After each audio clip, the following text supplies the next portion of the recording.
Welcome to another deep dive. We're going to take a look today at some pretty fascinating ideas.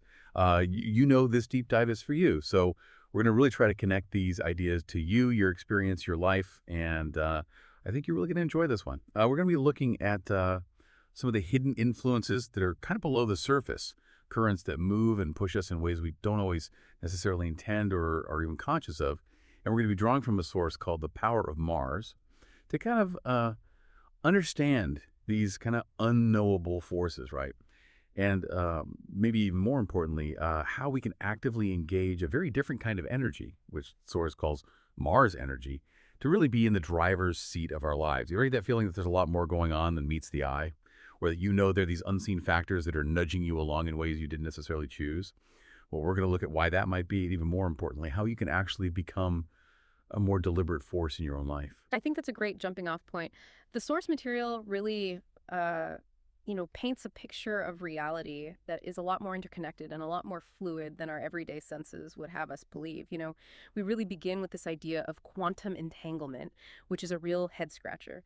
What's so fascinating about this concept is that it really points to this fundamental link between things, almost a silent conspiracy across impossible distances is how the source puts it. And I love that phrasing. Imagine two coins being flipped miles apart, and every time they land on the same side. That's kind of a rough, very simplified way of thinking about how connected things might be on this quantum level. And it really challenges that feeling we have that everything is separate. Yeah.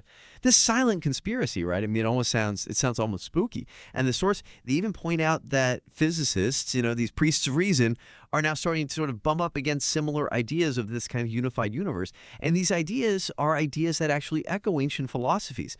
So it makes you wonder, if everything's so deeply linked, what does that even say about these boundaries that we always kind of perceive between things? And then the source takes it even a step further. It suggests that the fabric of the universe itself is a ruse. Like, wow. It's like this almost shocking idea, right? It's almost like what we perceive to be solid ground is anything but. Exactly. And if we think about everything maybe being interconnected in ways that we don't totally grasp, that kind of leads naturally to questioning other really fundamental aspects of our reality, like time. The source actually argues that time, this thing that feels so rigid, this linear progression, the way we all experience it, that it falters under the weight of scrutiny. Think about those moments when time just seems to fly by or it seems to drag on forever. I mean, our perception of it is already pretty subjective. And the source actually digs into all these concepts of time bending, stretching, even halting. And this all suggests that our everyday experience of time as this steady march from past to future might be more of a construct of our awareness. Yeah, time bending, right? Sounds like science fiction becoming science fact. And then this idea that maybe all moments are actually existing all at the same time, that our consciousness is just kind of moving through them, which creates this illusion of past, present, and future. I mean, that's a total paradigm shift.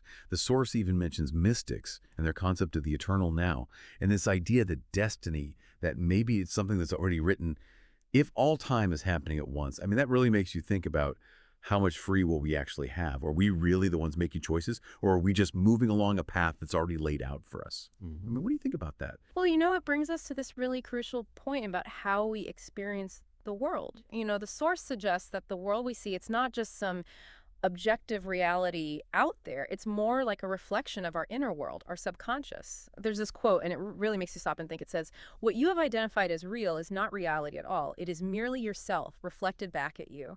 And just think about how your mood can change your whole day. If you're feeling optimistic, the world might seem full of possibilities. But if you're feeling down, then everything just looks kind of bleak, right? Well, this idea, it takes that a step further. And it suggests there's a much deeper connection between what's going on inside of us and what we experience in the external world. That's a really powerful metaphor. The mirror. But here's the thing. We don't necessarily consciously choose all the things that make up our subconscious, right? I mean, the source, they're pretty astute about that. We inherit these genetic predispositions. Our brains are kind of wired in certain ways. And we even carry the weight of experiences from our ancestors. It's like we're all born with this whole set of influences that we didn't pick out ourselves. Predispositions, maybe some inherited wounds, but also maybe extraordinary talents. So if our inner world is shaping our reality and we don't totally control that inner world, it's no wonder that we sometimes feel like we're living a life that isn't fully our own making. Right. Exactly. And this is what leads the source to bring up this idea of a force, nameless yet familiar, that's kind of like pulsating underneath all of our conscious choices. Now, what's really interesting here is how this force is described. It's not some gentle guiding hand. Instead, it's more like a consciousness that is longing for expression through us. It wants to express triumph or despair, for love or destruction. It's just this raw energy. It's undirected, and it's really just seeking to manifest itself in the world. Okay, this nameless force, right? This is where this source material, I think, gets really fascinating and maybe a little bit unsettling. It's like this underlying current, this raw potential. But it can manifest in positive ways or negative ways. And the source really emphasizes how it can actually weave itself into our thoughts, our desires, and even our fears. And it can lead us down paths you never paved, following scripts you never wrote. And it really highlights the danger of these unknowable forces, is that they're not necessarily compassionate or aligned with what's best for us. They just want to express themselves. And that expression, it can be for better or worse. Precisely. This really underscores just how important it is to actively engage with our own will, our own intention. The source then introduces this idea of Mars energy, and it's like a counterpoint. It's a force that's not passive. It's not just trying to express itself. It's trying to actively shape and direct. Mars, it cuts through the water like a blade, is how they describe it. It commands rather than just kind of whispers in your ear. It's this really assertive, active part of us that can take control. Yeah. Mars is depicted as this really potent, very decisive energy. A fire that roars, a force that absolutely refuses to be held back by hesitation, by complacency, and it actually demands that we rise to the occasion and that we claim the future. I mean, talk about a stark contrast to that more passive and potentially more chaotic nature of that nameless force, right? Yeah. It's like we're being told that to deal with these powerful but undirected energies, we have to cultivate our own active directing force. Absolutely. And when that Mars energy is alive inside of you, the source suggests that ambition becomes almost an inevitability. It's not about sitting around and waiting for the perfect moment or waiting for someone to give you permission. It's about this inner drive that makes you create even before the world is ready. Think about all the people who have made these huge leaps forward. They often faced a ton of resistance. But that internal Mars energy, that unwavering hunger, that unbending will, just kept pushing them forward. The source mentions empires, industries, inventions, all fueled by this relentless push to create. Yeah, it's that refusal to be held back by doubt or even the fear of failure, right? It's like this internal engine that just keeps driving us forward, even turning setbacks into opportunities to learn and grow. And the source makes a really important point here. It's that Mars doesn't back down when things get tough. It doesn't flinch in the face of rejection, and it definitely doesn't wait for permission. It's about recognizing that our frustration, it can be a source of strategy. And obstacles, well, those can actually become pathways. It's all about momentum.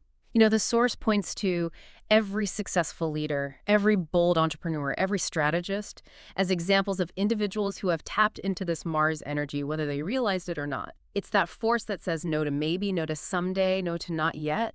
It's all about the power of taking action right now. What's really important to understand, though, is that the source is very clear about Mars being impartial. It's neither cruel nor kind. It doesn't judge what we're trying to do. It just ignites. And depending on what's in its path, it can be this creative force or it can be destructive. So, that really highlights how important it is to be responsible. When we're using this kind of energy, it's not enough to just be active. We have to have direction. We have to have intention.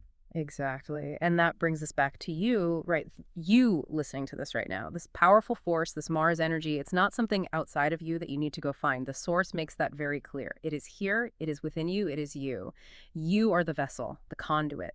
It expresses itself through your ambitions, your desires, even your refusal to just stay stuck. It's the spark inside you that pushes you to take that next step, to keep going when you're not even sure which way to go, to build something new, even when everybody else is hesitating. So it's not about waiting for everything to be perfect, Right. for the stars to align. The Mars energy doesn't need a guarantee. It doesn't need someone to say, okay, you can go now, as the source puts it. It does not ask if something is possible. It makes it so.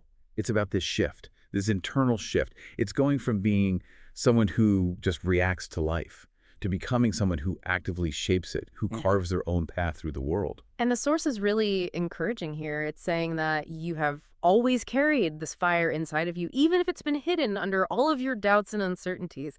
This deep dive, it's not about giving you something new. It's about helping you see what's already there and then igniting it. The final call to action, it's so direct. It's so powerful. This is not the moment to question, to delay, to ponder. This is the moment to move, to build, to create, to dominate. It's about recognizing the power you have within you and choosing to unleash it. So as we wrap up this deep dive that's designed just for you, let's kind of come full circle. We started by exploring how reality might be interconnected, how time itself might be more fluid than we think, how much our subconscious influences everything, and even how these kind of unknowable forces are always at work, trying to express themselves. But the biggest takeaway, the thing we really want you to leave with, is that you have this Mars energy inside of you. It's this ability to go from being pushed around by those unseen currents to actually taking control and shaping your own reality. Here's something to really think about. If these forces, these unknowable forces, if they're seeking expression but they don't really care about being compassionate, about going in a particular direction, then what can you do? What actions can you take using that Mars energy to make sure that the way that energy is expressed in your life is actually aligned with your goals, with your deepest desires? It's about taking that raw force and guiding it, using it with purpose. That's a really profound question to think about. And as you go about your day, remember that spark inside of you, that Mars energy. Remember what it can do, and choose to ignite it. Choose to move forward with intention, to build the future that you want. Thanks for joining us on this deep dive.